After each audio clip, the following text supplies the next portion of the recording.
Bonjour à tous. Alors, on a parlé beaucoup d'éléments qualitatifs sur des projets qui étaient très pointus, très précis, d'entreprise par entreprise, sur le secteur public aussi. Moi, je vais ramener ça, prendre un petit peu de hauteur, amener un petit peu de prospective, de vision. On va retrouver des choses qui ont déjà été dites, mais je vais mettre quelques chiffres derrière. C'est toujours intéressant un peu de se repositionner et d'avoir aussi le retour de pairs et de tout l'écosystème, puisqu'effectivement, pour faire ce que nous faisons en tant que cabinet d'analystes, on est sur le terrain de manière régulière. Et on parle de plus en plus, nous, de notre côté, de programmes de recherche continu. Donc, bien sûr, il y a des études qui ponctualisent, en fait, ce programme de recherche continu. Mais là, ici, ce que je vais vous délivrer, c'est des éléments qui viennent de plusieurs analyses qu'on a pu effectuer au fur et à mesure dans l'année et les années précédentes.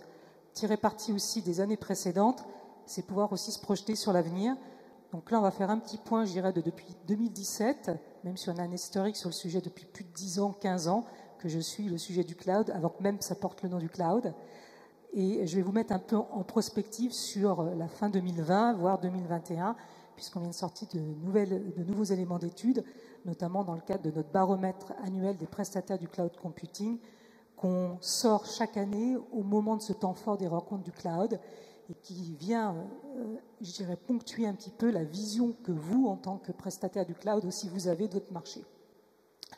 Alors un point qui est important, c'est déjà, parmi les données qu'on a, c'est de remettre en perspective l'évolution du cloud. On l'a vu là à travers les interventions précédentes, que bien sûr on est dans une phase dynamique qui a une évolution, elle est toujours là, la croissance est là, la demande des entreprises est forte, elle a évolué au cours du temps.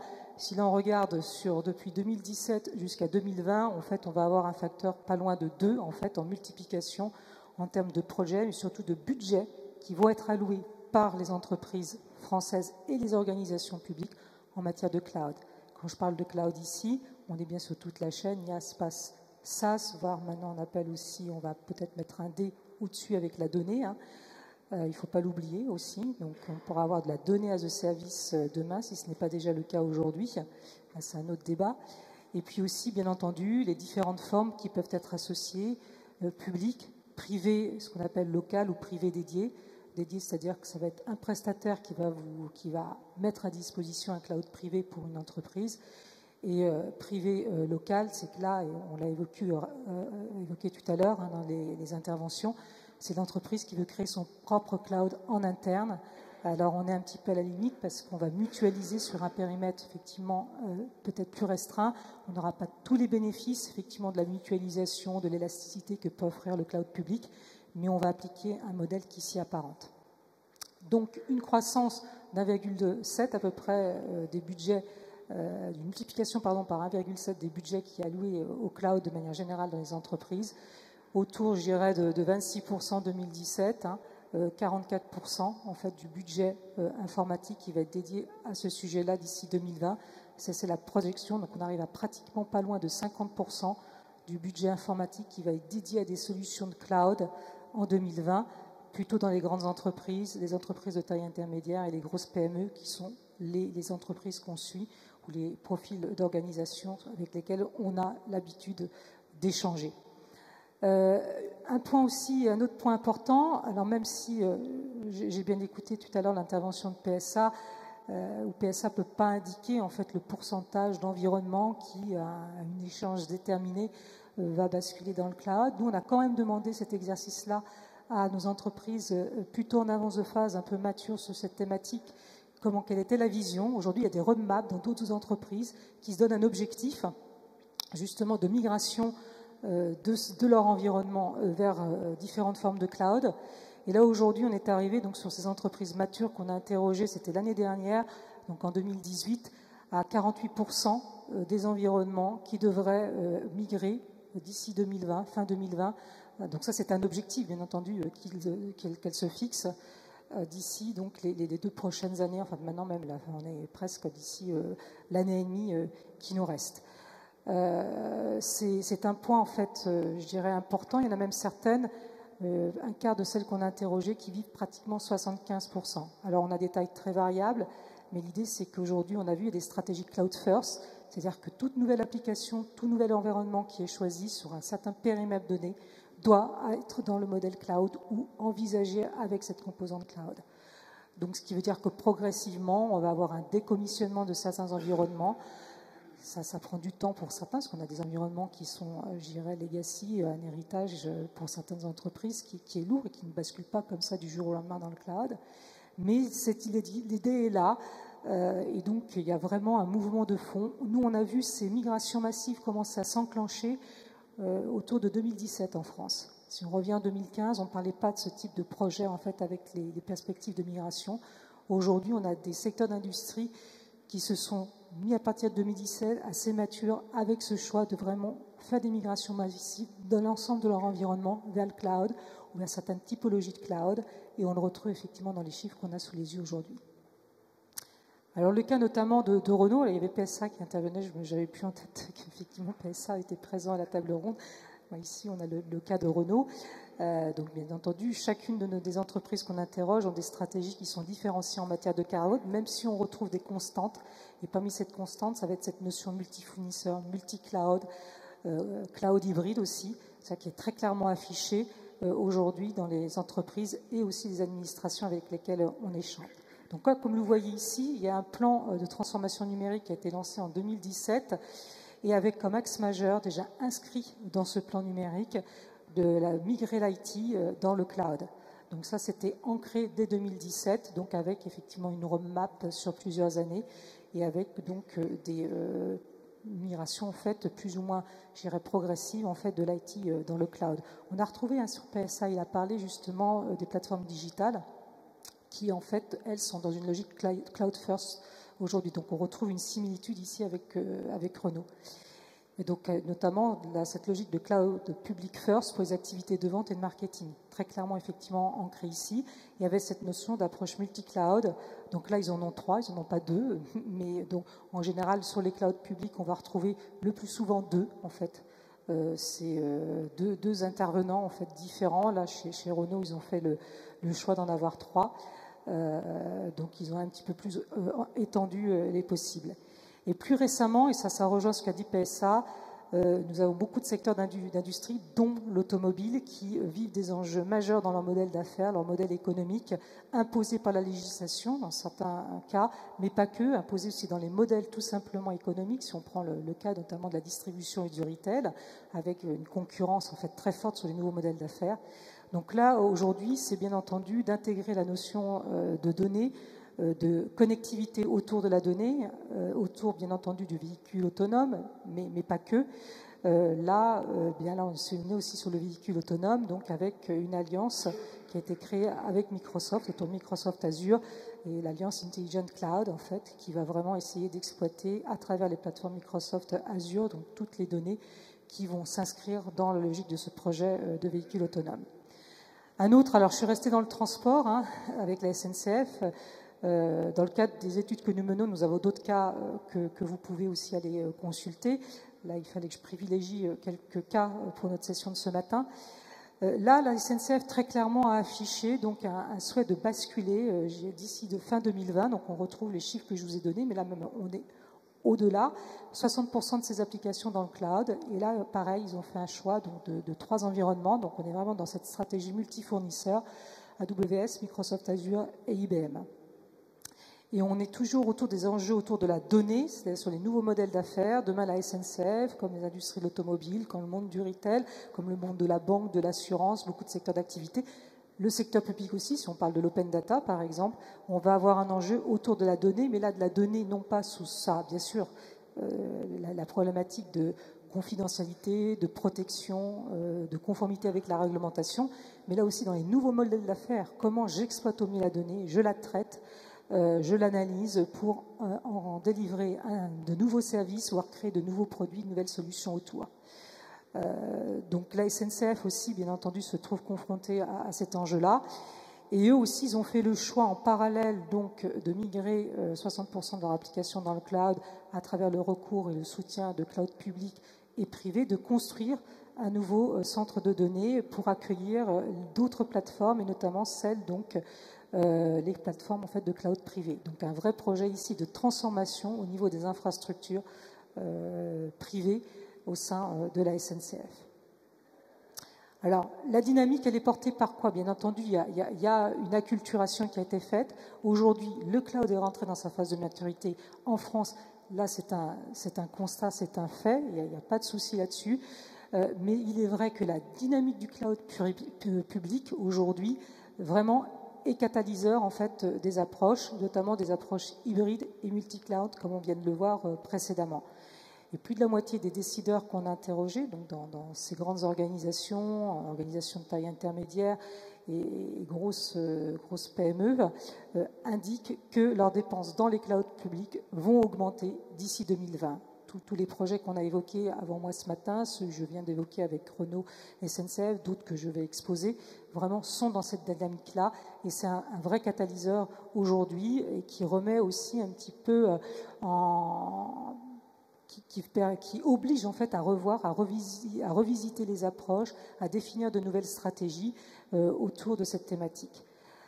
Thalès l'a évoqué en tout début, Monsieur Maury l'a dit, avant tout le cloud, mais nous on a toujours été très, je dirais, en avance un petit peu sur le fait que c'était pas obligatoirement une logique de réduction des coûts, d'optimisation des coûts, même si on va mutualiser, mais avant tout ceux qui choisissent le cloud, c'est bien pour rechercher de l'agilité. Donc on le retrouve ici, notamment le cloud public permet, donc là, je dirais, mes données confortent ce qui a été évoqué en introduction ce matin. Il y a un autre point, l'innovation. Alors, elle a été plus ou moins évoquée de manière un petit peu dilue, mais c'est vraiment le cloud aujourd'hui public permet d'accéder à des services innovants de manière très très rapide. Alors, on rejoint l'agilité, bien sûr, mais tous ces grands acteurs aujourd'hui du cloud public, même moi, je suis toujours surprise d'une année sur l'autre, ils gardent une dynamique en termes d'innovation qui est inégalée. Ils ont des compétences. Je ne fais pas leur promotion, mais je reste toujours agréablement surprise, presque, je dirais, bluffée sur le rythme qu'ils arrivent à maintenir en matière d'innovation et comment ensuite ils peuvent, à travers les services qu'ils proposent, justement, vous permettre aux entreprises, à l'écosystème du cloud aussi, bien entendu, qui aide ces entreprises à construire, justement, à être elles aussi, après, au cœur des nouveaux modèles et des nouvelles innovations de demain. Donc, agilité, innovation, vraiment deux credos aujourd'hui sur lesquels le cloud contribue énormément. On a parlé des plateformes digitales aujourd'hui. Il n'y a pas une seule plateforme digitale qui ne repose pas sur des services à base de cloud. Ça peut être des microservices applicatifs très spécifiques, pas obligatoirement étendus, mais on est vraiment dans cette logique-là aujourd'hui. Et puis, bien entendu, aller plus vite parce que ces services sont à disposition. Alors après, ça pose d'autres enjeux. Là, moi, je vous expose, bien entendu, les apports qui sont remontés par les entreprises avec lesquelles nous échangeons. On reviendra sur certains de ces enjeux juste après. Et donc, bien entendu, l'agilité, l'innovation, et puis aller plus vite. Aujourd'hui, les entreprises ont des objectifs de time to market excessivement, je dirais, restreints. Il faut qu'elles puissent très rapidement, peut-être même contrer un concurrent sur un nouveau service qu'il met en place. Et donc, pour aller vite, il ne faut pas refaire la roue, il faut parfois réutiliser. Cette notion de réutilisation des services aussi est ancrée en fait dans la culture et le modèle du cloud. Donc, ce qui permet aussi cette accélération de répondre vite ou plus vite aux demandes internes des métiers. Et c'est vrai que les directions de systèmes d'information, depuis le temps qu'on les suit sur cette logique-là, ont été vraiment mises sous contrainte des métiers. Et le cloud aujourd'hui est un moyen de pouvoir répondre justement à cette contrainte-là qui leur était imposée. Alors, bien entendu, multi-cloud, environnement hybride, c'est aussi complexe à gérer et la grande majorité des directions de systèmes d'information des CTO que nous avons interrogés évoquent qu'ils font face, ils ont fait ces choix-là, mais en même temps, ils font face à une complexité, c'est-à-dire que gérer des environnements hybrides, gérer des environnements multi-cloud, ça apporte de la complexité et c'est pas si simple en fait qu'on voulait le faire croire. Donc le cloud, d'une certaine façon, va répondre à de l'agilité, d'innovation, à l'accélération, mais en même temps, en fait, va complexifier sur beaucoup de sujets. On l'a vu, ça peut être des sujets réglementaires et juridiques, ce sont aussi des sujets qui vont être liés à la continuité de service, à la continuité des services et des activités. Quand on parle de microservices, il y a des interconnexions via des API. Quand une API ne fonctionnent plus correctement, ou là, dernièrement, là, hier, hein, il y a eu la maintenance applicative et Facebook, avec toutes ces suites applicatives WhatsApp, est tombé en fait en panne pendant un certain nombre d'heures dû à des opérations de maintenance, sans doute justement sur des applications ou des API qui avaient... Donc on a d'autres enjeux en fait qui viennent. Ce qui est clair, c'est qu'on voit là, notamment sur deux exemples, là, ici sur Accor Hôtel et EDF, la division commerce, que ces autres entreprises aussi ont choisi résolument d'évoluer vers ce monde hybride. Donc là, c'est une réalité dans la plupart de nos grandes organisations. Donc, comme je viens d'évoquer, les enjeux sont présents aussi. Il y a de nouveaux enjeux qui émergent du fait de ces adoptions de multi-cloud ou d'environnement hybride. La démultiplication des risques sécuritaires, la partie sécurité, protection des données a été évoquée au tout début par Thales et par les autres tables rondes qui ont suivi. Moi, j'ai un point que je voudrais bien aussi évoquer, que je ne l'ai pas vu transparaître, c'est qu'il y a la composante humaine. Dès qu'on parle de sécurité, il faut aussi acculturer les personnes qui vont faire l'usage du cloud qu'on n'est plus tout à fait dans les mêmes modes d'usage et que du coup, il va falloir aussi être formé et éduqué à ces risques sécuritaires. Les premières failles, on le sait très bien, dès qu'on touche à la sécurité dans le monde de la donnée, de l'informatique et des systèmes d'information, viennent souvent d'erreurs humaines, de malveillance humaine. Et c'est là aussi qu'il y a tout un travail à faire de formation et d'acculturation. Alors, je ne sais pas si ça va être évoqué dans les tables suivantes dans la journée, mais ça, c'est un point effectivement critique. Et dans le baromètre des prestataires du cloud computing qu'on sort aujourd'hui, enfin la nouvelle édition, on a posé la question à l'écosystème en fait des prestataires, justement, quelles étaient leurs craintes aujourd'hui vis-à-vis du cloud dans le cadre de dysfonctionnement d'activités et de sujets qui sont liés à la sécurité.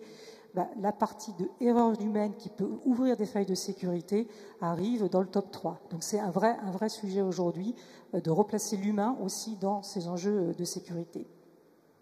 La problématique contractuelle a été évoquée, hein, c'est la complexité aussi de gérer différents contrats de service entre opérateurs de cloud, avec des périmètres aussi, je dirais, en termes de législation, dès lors qu'on est sur l'extraterritorialité, qui vont complexifier le sujet. Donc ça, c'est un autre point. Alors là, ça veut dire que les juristes, bien sûr, rentrent de plus en plus et avec des niveaux très avancés, en fait, dans les négociations, ce qui peut reculer d'autant parfois les projets, en fait, ou l'avancée de ces projets dans les organisations, malgré tout, même si on voit qu'il y a cette accélération. La problématique d'interopérabilité entre environnements, je l'ai expliqué tout à l'heure avec la notion des microservices et des API. La visibilité globale sur les différents coûts engagés et la prédictabilité, elle a été évoquée partiellement en fait par PSA. Il y avait besoin d'avoir une supervision, donc on voit que ça va aussi générer de nouveaux besoins. Et notamment, donc, on regarde avec attention ces outils de type, là je parle bien d'outils, hein, pour faire ça il faut être outillé. Donc, les outils de type Cloud Management Platform, peut-être demain d'autres types d'outils qui s'apparentent, mais qui vont permettre à un moment donné d'avoir cette observabilité sur l'ensemble des solutions qui sont hébergées dans le cloud, qu'ils soient publics ou privés, et de pouvoir agir au bon moment, voire aussi industrialiser derrière, automatiser un certain nombre de tâches, des tâches de routine par exemple, qui peuvent être tout à fait faites sans intervention manuelle à travers ces outils. Et un point, donc, c'est la configuration des raccordements réseau des différents clouds. J'ai parlé des craintes, justement, aujourd'hui, des prestataires du cloud computing. Ce qui arrive en tout début aujourd'hui, c'est les soucis liés au dysfonctionnement des réseaux. Donc, on voit le cloud est connecté par essence, et donc, il va falloir, bien entendu, gérer ces interconnexions. Je vois que je vais déborder un petit peu, donc je vais accélérer sur la fin. Vous aurez les éléments d'information de toute façon qui vous seront remis, donc vous pourrez tout à fait vous les regarder à tête reposée après ma session. Juste pour revenir sur les grandes tendances à suivre, il y en a quatre sujets en fait qui vont intéresser, qui ont été abordés ce matin, des sujets qui vont être plutôt liés à la manière, je dirais, de développer et d'opérer, donc là sur le DevOps, FinOps, microservices, PaaS, container.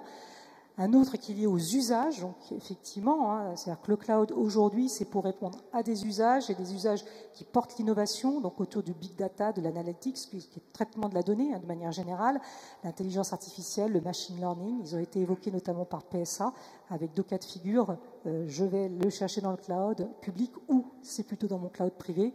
Digital workplace, mobilité, l'IoT, voilà, le véhicule autonome par exemple, beaucoup de sujets autour de l'IoT. Les enjeux autour de comment j'exploite, j'opère en fait ces plateformes, hein, donc autour du cloud management, autour des services managés, des services opérés avec des acteurs qui se positionnent, qui viennent en aide, et puis tous les sujets qui vont être liés plutôt donc au légal, au réglementaire, la continuité d'activité, le cryptage, SecDevOps, Security by Design, la sauvegarde, le PRA, le Disaster Recovery as a Service. Donc voilà les grandes tendances qu'on voit aujourd'hui. Et pour finir sur quelques chiffres quand même, puisque vous êtes acteur de l'écosystème, et bien sûr vous avez besoin un petit peu de comprendre quelles sont les données en fait clés. Aujourd'hui, le cloud en France, avec les services associés, donc est un marché de 10 milliards d'euros, 12 milliards prévus environ à la fin de l'année, avec donc une ventilation sur les grands segments tels que vous voyez s'afficher à l'écran, et surtout une part de service très forte. Hein. Il y a une part abonnement, bien entendu, une part souscription, mais une part de service qui est plus de 50% aujourd'hui.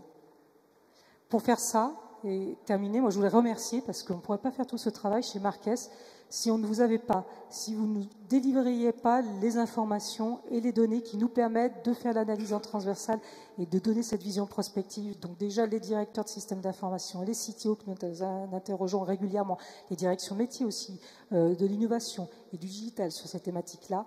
Bien sûr, tous les prestataires du cloud qui font le cloud aujourd'hui en France, dont certains sont membres d'Eurocloud, et j'espère qu'ils vont être de plus en plus nombreux à venir ici au sein de l'association pour partager leur expertise et leur retour d'expérience. Et puis, pour finir, nous-mêmes, en fait, en tant que cabinet d'analyse, je vais m'auto-congratuler, mais on fait un travail de fond. Il faut savoir qu'on analyse, et là, ça va être le travail de cet été, plus de 300 prestataires chaque année sur leur activité cloud, effectivement, en France, pour pouvoir estimer les données que vous avez eues. Merci beaucoup, Emmanuel, pour ces éléments très intéressants.